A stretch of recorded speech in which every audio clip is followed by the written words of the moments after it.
Tracy.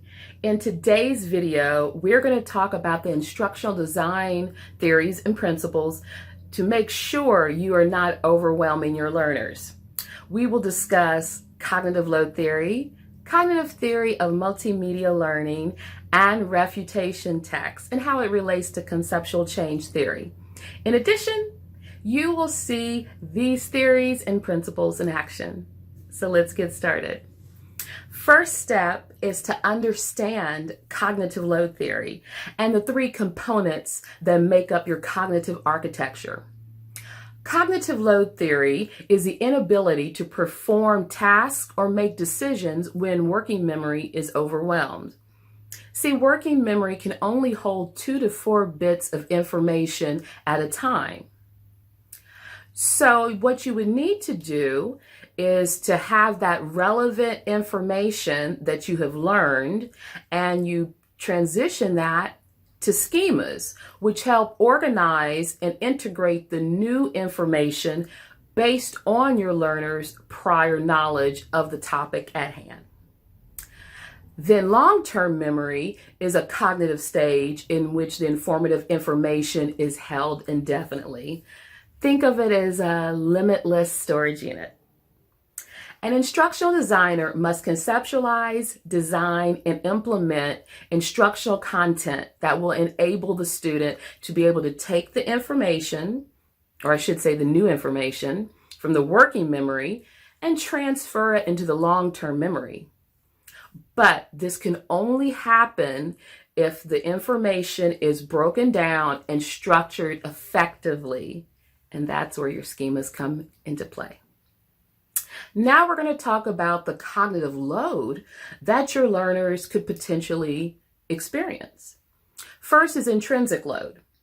An intrinsic load is the number of variables or complexity of the learning material. Extraneous load is any additional text, audio, or visuals that will misdirect your learner's attention. And also we have the germane processing load, which takes all of these bits and pieces and tries to filter out to make sure it goes successfully into the long-term memory. Now you have to remember, if the cognitive load becomes too high, the student will be unable to learn and retain any knowledge that you have presented to them. So intrinsic load should be optimized. Extraneous load has to definitely be reduced, and germane load should be promoted. So let's move on to the cognitive theory of multimedia learning. People gain deeper knowledge by learning with images and words together. There are 3 assumptions of cognitive theory of multimedia learning that will help you understand the theory. First, the dual channel assumption states that we process information through verbal and visual channels.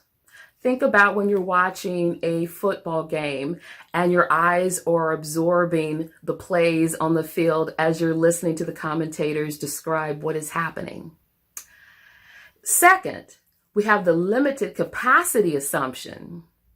So those 2 processing channels of verbal and visual, they have limited capacity to process information in the working memory at any given time.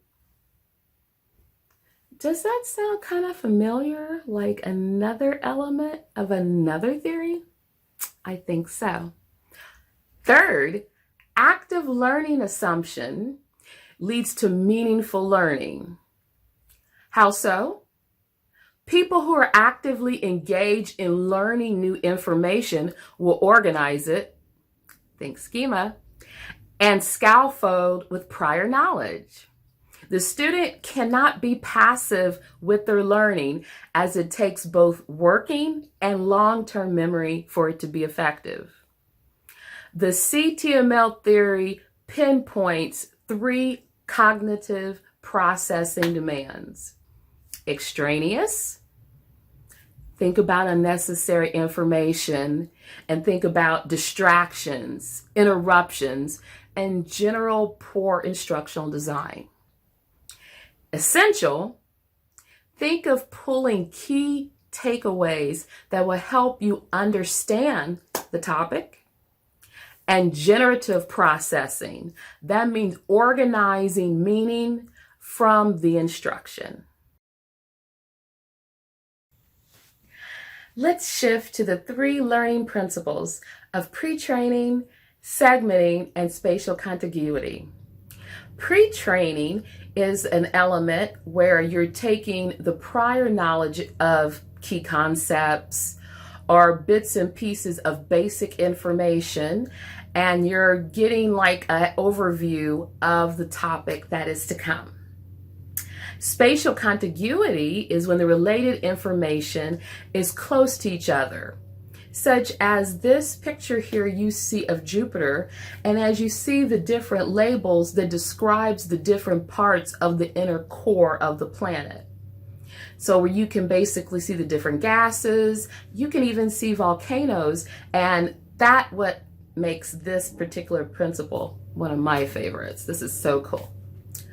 Also, you have segmenting, and segmenting is when you take the bits and pieces of information and you break it down into a scaffolding that the learner can understand. As you see here with this particular example, you have the course, and then you transition down to the module, then you have the lesson and the first topic, and then the supporting topic. So as you see the way this is structured, this is how the curriculum should be designed for the learner. So they don't look at everything in a continuous stream, and it's broken down for clear understanding. This is so much better than just rushing information, because the learner will not be able to retain what they're learning. Lastly, we have refutation texts and conceptual change theory. When looking at conceptual change, we must understand for it to take place, the student has to change any preconceived notions or misconceptions they may have towards a new concept. In short, the student has a specific belief about a topic, and they may disagree with your point of view. So you are going to have to prove why their claim may be false and present supporting evidence with your stance so they can understand the new concept. As you see here, there are 3 parts to this, which are misconception, the refutation cue, and the currently accepted scientific explanation. The best way I could possibly frame this so it makes sense with the change theory is when I hear people talking about, is pro wrestling real or fake? Well, then you have to say to them, there are elements that are predetermined. And they may look at you and not completely understand what you're meaning, because in their mind, fake is the moves that everyone is doing. Now it's up to you to point out these moves are dangerous and should not be tried at home. You have skilled athletes who go through training, lots of practice before they step in the ring and do the moves that you see. So to the average person who may think it's fake, you have to present this particular evidence explaining how the moves go and about the training and everything else involved that helps put the matches together without revealing all the little insider secrets. Now that I've explained how that happens and how presenting that evidence could potentially change a person's mind, we have to remember there are 4 elements at play that work for the conceptual change to happen. The person you're speaking with has to be dissatisfied with their current information. It's not fake. Secondly, The information needs to be easy to understand. These are men and women who go to training school and learn how to take bumps and other activities to be able to do the moves. As you see, the information is relevant and reasonable. That's why the schools are always getting so many requests from prospective students. Now, at this point, as I've explained the theories and principles to you, I'm going to show you a teaching segment that will demonstrate the pre-training, the segmenting, and spatial contiguity, as well as refutation text. Now, as you see here, I have a website that is an e-commerce alternative clothing line called Scarlett and Graves. This online company was started in 2015, and even though I do have pop-up shops from time to time, primarily it is an online website. But with me being a busy multi-professional, I can't always do the social media and PR like I need to. So that's why I schedule my social media posts. You're probably wondering, what is she talking about? Well, if you have a business such as this, you are going to have to understand the importance of social media for the professional world.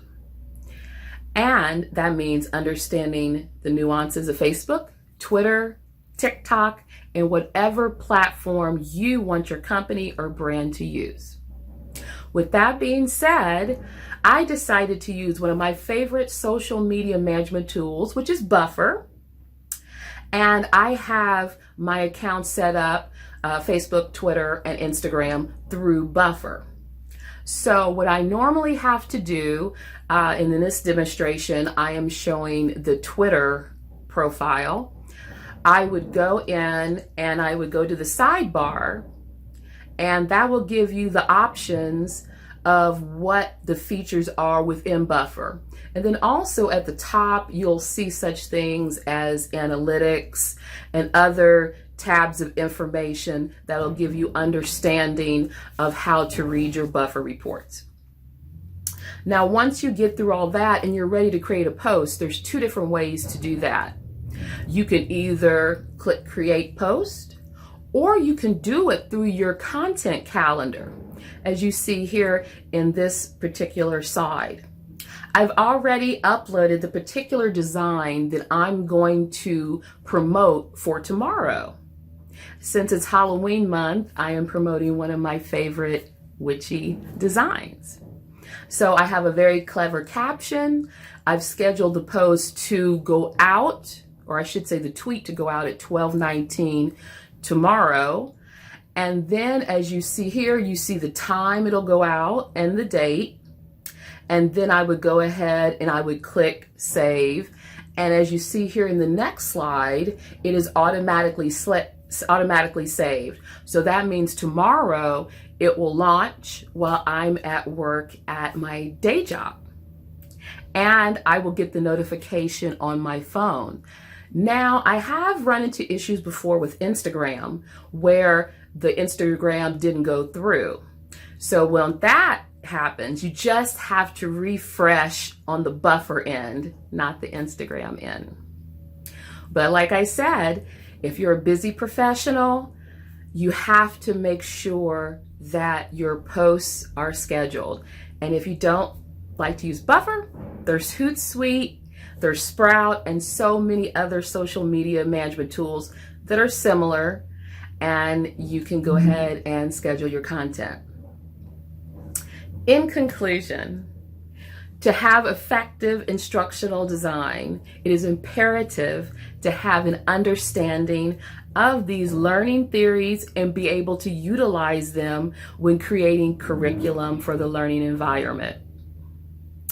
As you see here, I gave a little bit of the pre-training with some of the basic concepts by giving you the information leading into my website and the company itself. And then the segmenting, I emphasize the particular items that you would need to use to be able to schedule your posts. And then, of course, with the spatial contiguity, I have everything labeled specifically so you understand where to go when you're scheduling the posts. I've also demonstrated the refutation text to conceptual change theory by giving an example using professional wrestling. And I thank you for watching this video. Have a great day.